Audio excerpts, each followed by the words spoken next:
LSU was the more physical team. They were the physically superior team and also athletically superior team. That LSU depth, the talent on both sides of the ball, it just shined through.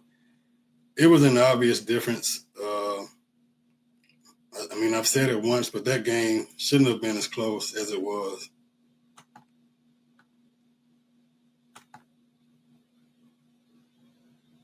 So we talked about the growth of your returning players, the growth of your coordinators, and I want to make sure that I gave those guys credit. But you also got some very valuable contributions from the transfer portal. And these guys came in ready. These are some veterans. These aren't guys that had to come in and learn. They were ready to go. You talk about Halsey. He didn't even play in the first half, but you couldn't tell when he came in because he knew where to be, and he made his presence known in that second half. But you also had some guys that weren't quite as celebrated as like an AJ Halsey or Mansour Delane. Guys like Patrick Payton, who I'm not sure if Payton was even listed as a starter, but that just goes to show that starters on this team, especially on defense, is not going to mean much. A lot of guys are going to play. You'll have guys who might be listed as second on the depth chart who will play more than a guy who's listed as a starter. So we just want to run through a few of them, throw some credit around, starting with Patrick Payton. Payton tipped the first ball thrown in this game on the first possession for Clemson, and he got that 6'5" frame up there, tipped the ball. That's the kind of stuff that stunts the drive. He was also, pretty disruptive as a pass rusher. But that was a good way to start the game, set the tone. Speaking of him as a pass rusher, a lot of times you can kind of pigeonhole guys. You can say, well, he had 14 tackles for loss, so, he's an explosive guy. He can get in the backfield, but he's not really a run stopper. He's more of a pass rusher. But we got one example of him showing just how versatile he is. He had a chance for Clemson to convert a third down. They double team Payton. You had a running back along with the tackle over there. He beats the double team.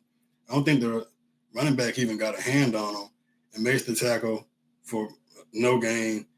And that's a big play. It's a big play because it shows that he's a complete player, but sometimes you have instances in games where somebody just has to make a play. It might not be schemed up in your favor. You might not have the best matchup. He's got two guys on him, but he still beat the double team, made the play. That's a sign of a winning defense. Bernard Gooden. We expected big things from Gooden. After the fall, I'll admit, after the spring, I'm like, man, you're going and getting this D tackle from South Florida. What's he's done? We just recruited like 5 D tackles. You got 2 freshmen coming back. Well, Saturday, he showed you why LSU went and got him. Gooden was in the backfield the whole game. You saw Gooden and McKinley getting up the field, play after play. Very, very disruptive. He started the game along with McKinley.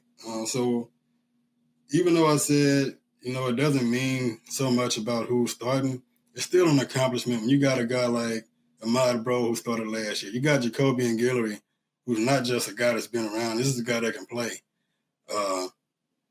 You beat those guys out. So, yeah, he starts the game, very disruptive. He's in the backfield the whole game. He had a key moment for Gooden. You got to drive in the second half. Clemson got the ball back in the second half, and they're driving, and they've got a chance to go up 2 scores because LSU, of course, passed on points leading into the half and tried to go for it. So Clemson is driving. You get a third down, and you get a pass rush from guess who? Bernard Gooden. Gooden gets in Klubnik's face, makes him throw the ball away. That's the end of that drive. So he definitely made his mark on that defense, and he'll be a difference maker for this team. I talked about AJ Halsey. Thanks to Dabo Sweeney, in his snitching ways, Horsey couldn't play in the first half. He went to the NCAA, and this guy, he shouldn't be playing. So anyway, Horsey couldn't play in the first half, but shout out to Jordan Gilbert. He came in and did a good job in his place. When he came in, he was ready. Horsey was a guy that always knew where to be, and this is as far as tackling, pass defense, especially playing zone. Horsey has a feel for the game. He has instincts. And he has a confidence to where when he makes a play, you can tell he expected to make that play. Like, he knows what he's doing, and it's going to be a very valuable asset. Great in zone coverage, good tackler, smart, instinctive guy.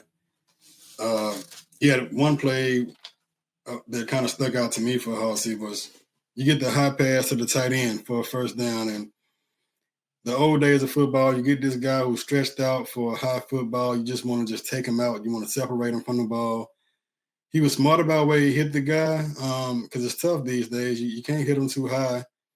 But he hit him in that thigh area. He jawed him. The guy held on to the ball, but it's a good job of Horsey on at least trying to separate him from that ball, but also avoiding the penalty of getting like a excessive roughness or something stupid. You can't hit anybody too hard in today's football. So Horsey was very valuable in that second half for LSU.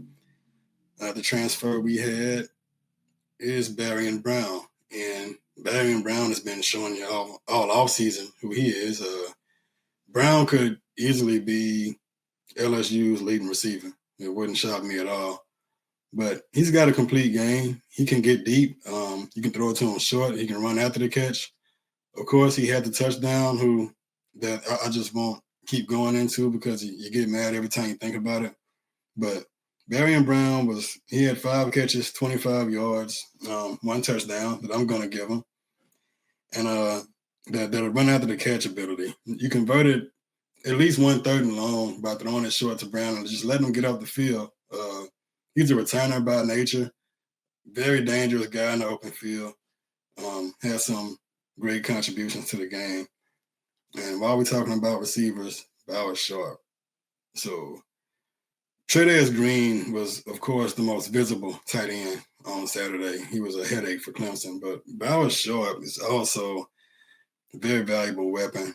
And he's athletic. You see him go up and get that ball on the sideline, and at first glance, it looked like he got that foot down, but he didn't quite get the foot down. But you see the comfort level that he's going to bring for Nussmeier. You just got one more safety blanket out there. You got a quick outlet guy, very sure-handed guy, soft hands, got a feel for zone defenses, can get open in man defense.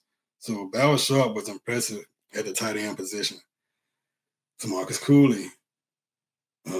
This safety position for LSU is going to be the most improved position for 2025 compared to 2024. You got Halsey, Cooley, Gilbert. You got other guys that play. I think Spears played too, but Cooley made some great tackles on the open field. Of course, he had that one on the last drive where he missed the tackle, but hey, that's football. It happens. You're playing against some good athletes too. So Cooley was very sound for the most part. They blitzed him at times, and he was on time with his help over the top. Now, the coverage was so good from your defensive backs that it wasn't often where they even needed help over the top. But when he was supposed to be there, he was there. And, of course, that's what you want.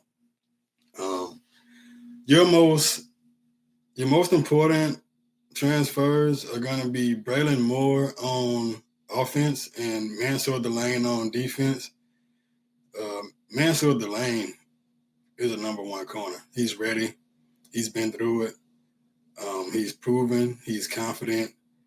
And I don't know why they kept throwing the ball at him. You got to find somewhere else to go with that ball because he wasn't given an inch down the field, short stuff, whatever it was. Delane was on top of it.